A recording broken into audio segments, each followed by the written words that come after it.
An American writer and journalist specialised in travel and food and drink, Evan Rail has been living in the Czech capital since the year 2000. For the last half-decade, he's called the city's Petrské Náměstí home.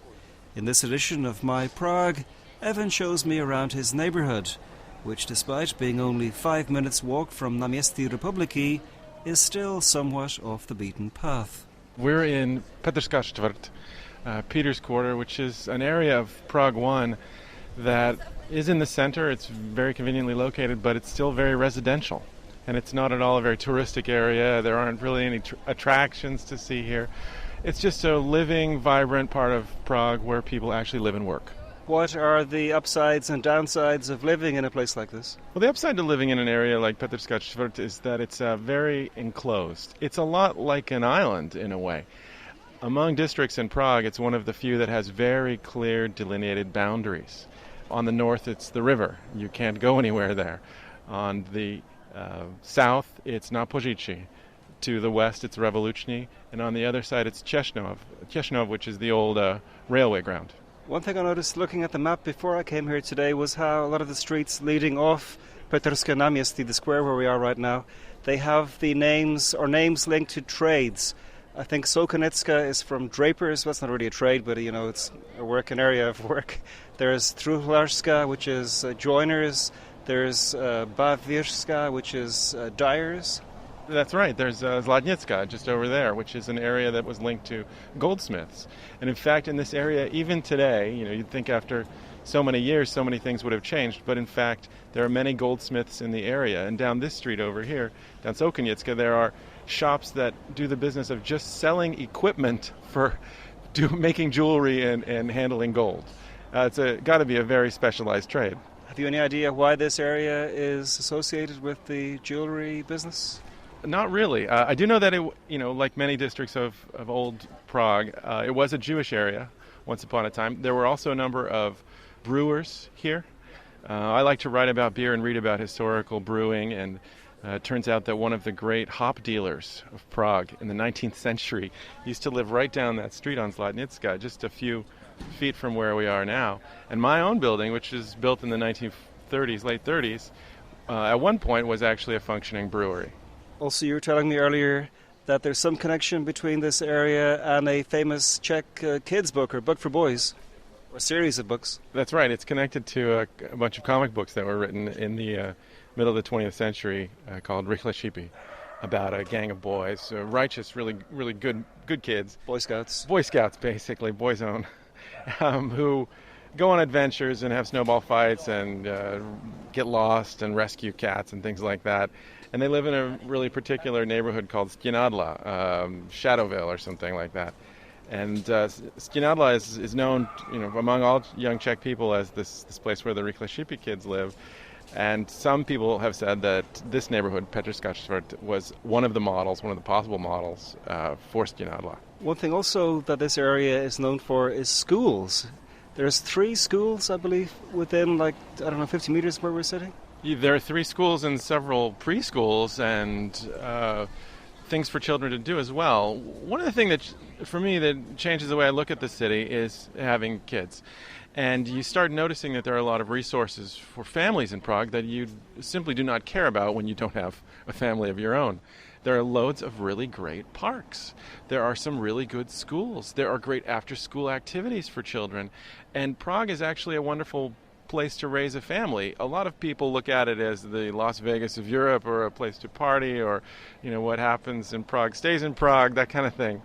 But if you have a family, Prague can be a wonderfully livable, cultured city that is a great place to raise your children. A short distance from Petrské náměstí, Evan's neighbourhood meets Čechnov, a small area distinguished, if that's the word, by a McDonald's under a motorway and the rather bland City of Prague Museum. We stop for a bit at the entrance to a tiny street where the 2 districts converge. Right now we're on one of the back streets of Petrské čtvrt. This is called Putova. It's a tiny little lane. It's just an alley. And you can get an idea of how this might have been like Stěnadla back in the 30s or 40s. The kids might have run around here, little street urchins might have had snowball fights or whatever. Around the corner, there's another little street that almost no one ever knows about, Helmova, which doglegs around the corner here towards Těšnov. And it's just part of the area's character that you have all these little mouse holes that go basically nowhere and that most people have never heard of. Right now we're just by Těšnov, and I know that there was a train station here, but I don't know exactly where it was. Do you know? Yeah, it used to stand right over there. The main building, where the park is today, was one of the wings that stood out this way. This was the main train station for Prague, for all of Prague. And it was the original train station, built in around 1850 or so. And it functioned off and on until I think through the 20th century, and it was finally closed down, or shut down for good, the year I was born in 1972. Was that in connection with the building of the Magistrala? So that runs across here. That's exactly right. That's how there is that space to put in the Magistrala, is that the train lines used to run that way. The other thing that's strange about it is you're still in Prague 1 and you have this gigantic open space that you wouldn't really expect, but it's only because it used to be a train station and a train yard. It's kind of nice in a way. It's kind of an eyesore because of the freeway just behind it, the Magistrala, but it's also nice that there's a big opening, whereas the rest of the neighborhood is a bunch of tight little buildings and narrow lanes. But I guess that's also characteristic of Prague. You have a lot of areas where you will walk for some distance through narrow streets and then come out on an open space or a square. Yeah, I think Frank Lloyd Wright might have enjoyed that. It's sort of the birthing feeling of passing through a tight enclosure and then coming to some gigantic, open, wider world. There's a lot of that around the neighborhood as well, because we have a few squares that are big and then these tiny streets. And then on the other side, where the river is, again, a gigantic amount of space. Do you know when this area was built, or at least when these buildings around us here would have been built? I guess the 30s, 40s? Well, the area is a mix of buildings. There's a lot of functionalism from the 20s and 30s and 40s. Where I live, it's also a functionalist building. But there are buildings from the 14th and 15th century that are still here. So there's a mix of things. There's a lot from the late 19th century. And then there are the mix of these things, these sort of futuristic buildings that you can see are from the 40s or 50s. Now in a bad state. Yeah, a little bit of a bad state.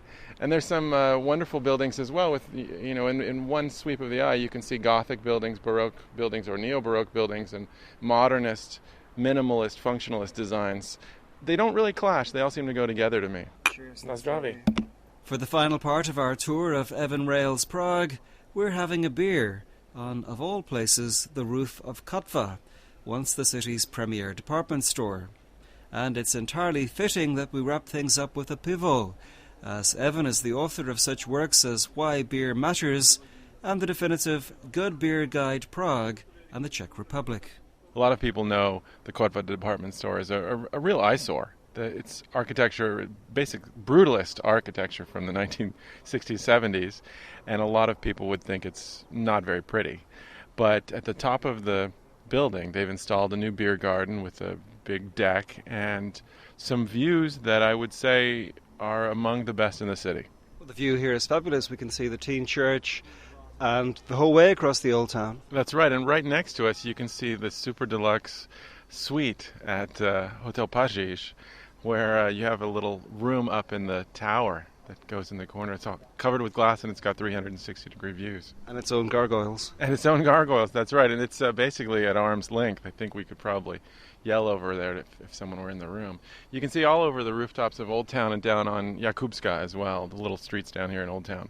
Would you come to somewhere like this for the beer or just for the view? I come here because my kids like it. There's a swing set and it distracts my kids for long enough for me to have a couple of beers. I come here for the beers as well. I drink beer fairly regularly, but I have specific tastes and I don't like to drink just anything.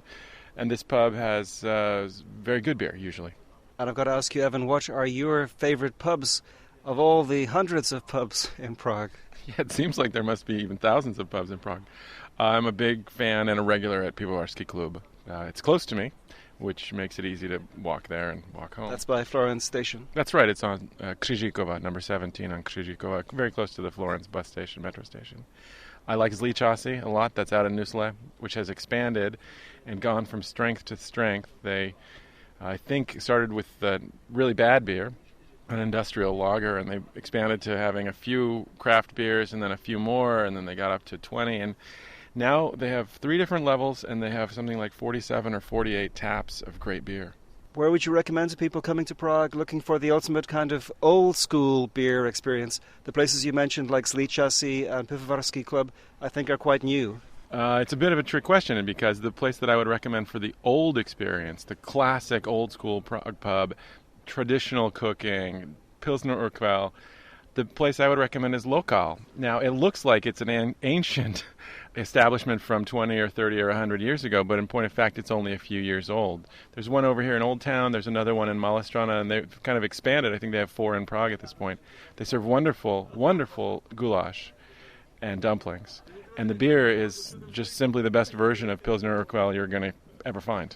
But I found those places really ersatz, like a kind of imitation of an old-school Czech pub. It's an imitation in a way for the better. They cook their food from scratch. They don't use premixes for anything. They don't use pre-made sauces. They serve their beer in a way that is very forthright. They mark the date when they tap it on the container itself. In terms of old school pubs, there were a lot of things that were charming, but there were some things like pre-made food and a sort of vague ambiguity about the freshness of the beer that we might be better off without. And awful toilets. And awful toilets. Yes, that's right.